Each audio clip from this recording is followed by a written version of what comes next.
Obviously the main part is us, why you should get a sport exhaust for your car. So we're gonna dive into that. We're also toward the end of the video, I'm gonna show you one of my comments on a previous video that I thought was pretty funny and some people roasted me. And we're gonna go test drive an Audi RS3 for my buddy Reed, who is looking to get one of those. Got the car all cleaned up this morning, as you can see here, but I'm gonna touch up the windows. Windows always need some extra care, and for some reason I can never get them perfect. It drives me on the verge of crazy. So that's what we're doing right now.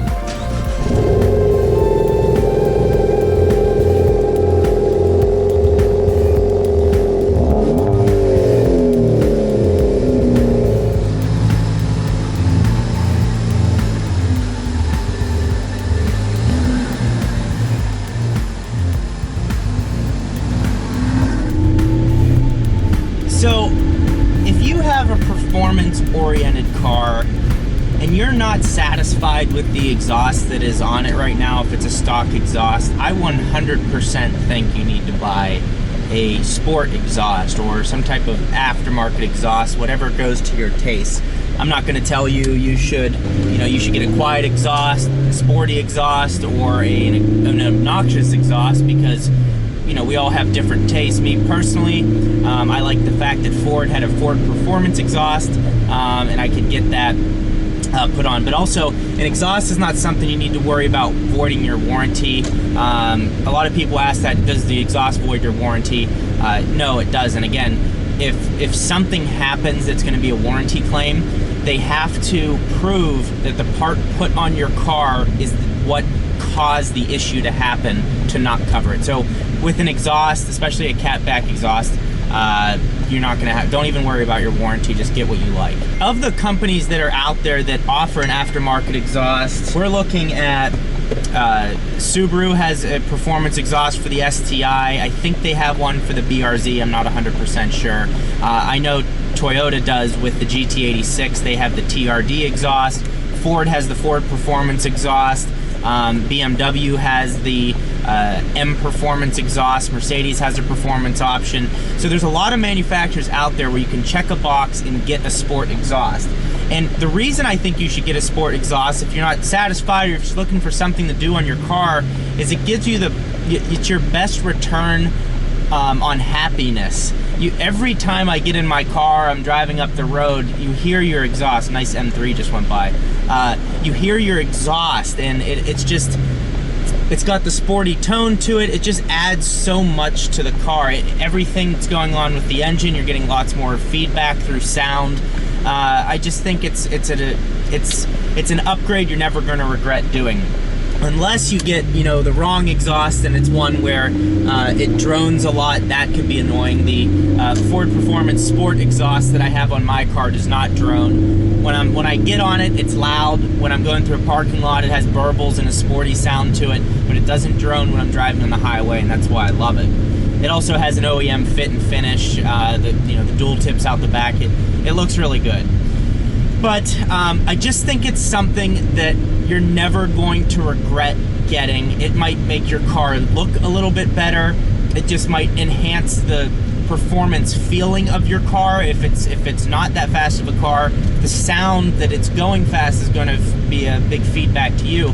And also, I remember, so before this, I've mentioned this a million times, but before my Focus ST, I had a 2011 Civic Si, and one of my biggest regrets with that car was not getting the axle-back Honda factory performance exhaust that Honda offered. I wanted it forever, but I was in college, I couldn't really afford it. To me, $300 was a lot of money back then to be able to put that on my car. So I just never did it. Now, to where I can't afford it, it's totally worth it. And I highly recommend, if you guys are thinking of doing it, you should get it on whatever car you drive. Me personally, I like a sporty tone. I don't want it to be obnoxious, So I know my buddy Dana might be looking to do downpipes on his NSX, so not necessarily changing his actual like exhaust tips or anything, but the downpipes to change the sound of it. It's just, well, in his case, that's going to add a lot more power too. But it's just, I just think it's an excellent upgrade that any enthusiast should be. If it's, it should really probably be the first thing you do as far as getting the most rewarding feeling back to you. So right now we are off to the Audi dealership. I'm gonna go test drive an Audi RS3, and tomorrow I'm driving out to Malibu, California. I just had to sing the Miley Cyrus song in my head to figure out where I was going. I'm going to Malibu, California to meet my buddy out there, Reed, and he is interested in getting an RS3. So I'm gonna test drive it for him today. I'm gonna bring you all along for that, and we'll see how it is. The RS3 is a car that I'm interested in as well, but it's not a manual transmission, and that's where the M2 kind of takes the top notch for me. My vision is to get a 2018 Long Beach Blue manual transmission BMW M2. That's what I'm focused on doing, and should be able to do that fairly soon. So let's get over to Audi.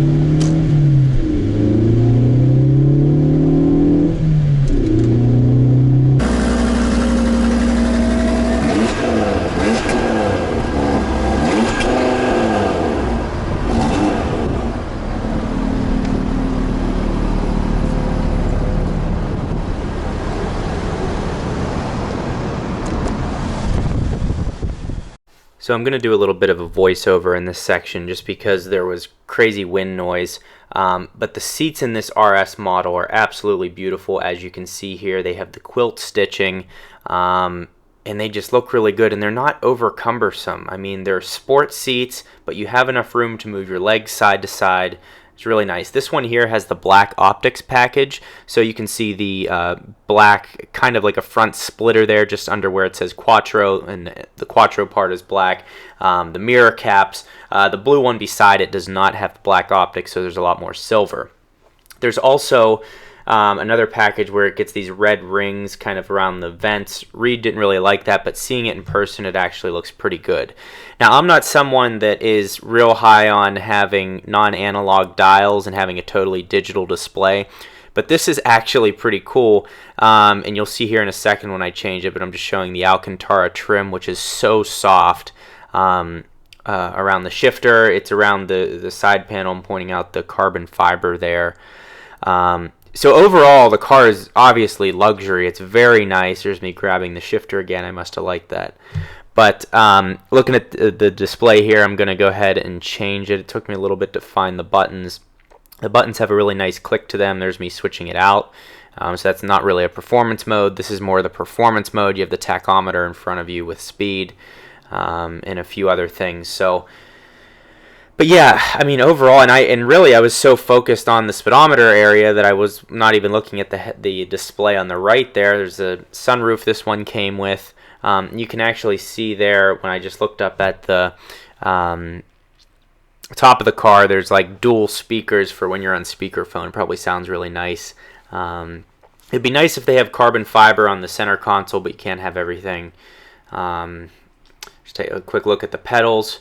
RS3 embroidered or logo right there, and then Alcantara with the carbon fiber trim around the outside of the car. Now here's where this car is absolutely useless, and that's going to the back seat. So I adjusted the front seat so it would be perfect for how I was sitting, and I have zero room. I couldn't get my knees straight there, even on those knee slots. I just wanted to point out the seats here, which they're just beautiful. They are comfortable seats. I will give them that. Just the back seats, forget about it. That's where I look, you know, and that's where I look at. If you want a four-door car, don't get the RS3. It's useless. That's why I would get an M2 over that, just because you actually have space in the back of the M2. Just a little more inconvenient to get back there. So there's a look at all three of them out front of the Audi dealership. And really, they should have lined them up red, white, and blue. They should switch those two. But here's a look at the one without the black optics package, and here's one with black optics side by side, so it gives you an idea. All right, so we just got done looking at that RS3. I couldn't really talk while I was doing it just because it's a lot of wind. I just knew the wind would be hell, so I just did that voiceover for it. But they wouldn't let me drive it. I think they don't like putting miles in the RS models, and I get that. It pisses me off because I wanted to drive it and be able to read the feedback on how the car drives, all that stuff. But it wasn't happening. So they said we'd have to be further in the negotiation or whatever. There's really no negotiating with it because it's an RS model again. So it kind of stinks, but the exhaust sounds amazing. The seats aren't over bolstered. The Alcantara feels amazing. Really nice car. The only thing that concerns me is some of the leather in those cars. It looks great. It's a GT4 at that BMW dealership. The leather looks great as it's sitting there, but I know my buddy who had an S4, it was a B8 S4, over time it doesn't look quite as good. So I don't know. The seats are beautiful. The way they're like stitched up top, it's like a quilting. And then they have these, you know, this in my ST, they're heavily bolstered, but this top part kind of like makes your shoulders sit in like this. So in that car, the top is like open. So it's kind of not comfortable. It keeps you tight here. And the bolsters on your thighs are also wider. It looks really good. It's functional, but it's not over cumbersome, which these seats can be every once in a while. So the interior is beautiful. The back seat is basically useless. The trunk's pretty small. I don't know. It's a small car for $70,000, and I know it's an RS model. It'll hold its value and whatever, but it's not going to hold, you know, 70 grand. All right, there's an ST right in front of me. But yeah, it's just I don't know what I think.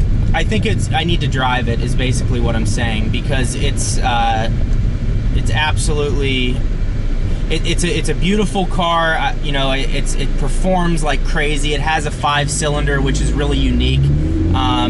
So there's a lot of good that goes along with the RS3. Sorry, I'm a little distracted. This ST guy is driving really slow in front of me. Yeah, I just don't know if it's worth $70,000 is so much for that car, and whereas I think you'd have so much more fun in an M2. The technology's more advanced in the RS. I don't know. It's really hard to say. I'm gonna have to talk to Reed, see what he thinks about it. After they quoted it, I was like, holy hell, that's a lot of money, and this is little RS. Like, you get a used R8 for that. So yeah, that's kind of where I'm at with that. But I don't know. Buy a sport exhaust. RS3s are cool.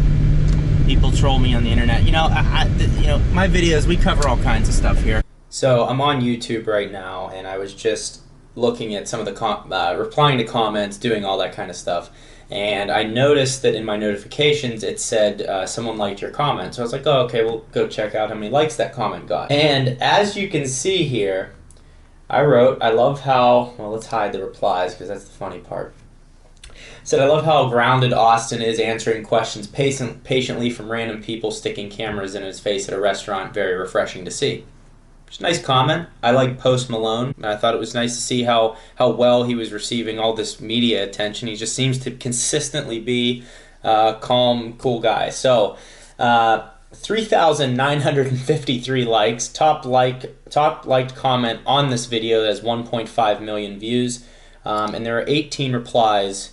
Not all of them were so nice. So, as we can see here, I did not know that was Post's real name.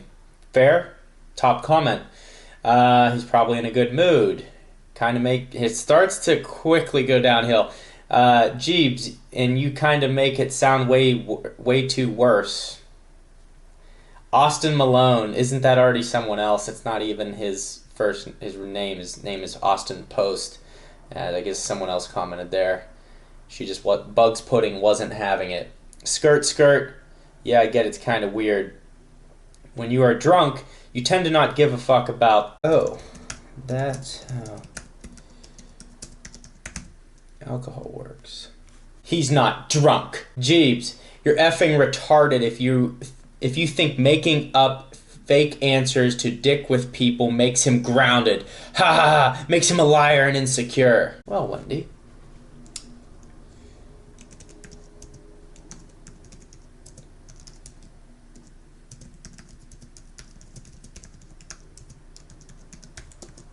Hey Wendy, you seem like a great person! Exclamation. I think that's a good way to handle it. Here, Jeremy said, Jeeb's saying his first name like you know him. LMAO. Oh, you must be a true fan. LOL. Like, how do you write it's amazing. And like, I've been doing YouTube for 6 years. I've been getting mean comments for years. And like, at first when you get mean comments, you're like, wow, like, why is someone, you never have someone say something that mean to you in person. And these people probably never said something even close to, what they say on YouTube. So I just, at this point, there's nothing that really gets under my skin. When I get a good feedback or like constructive criticism, I listen to it and I implement that into my videos. I'll answer questions you guys put up. But if you're going to say things like this, well, this isn't my video, but you know what I'm saying. I just thought it was kind of funny. Wanted to show you guys that from my perspective. So on to the next thing. But thank you all for watching. Like this video, subscribe to this channel. We'll see you next time.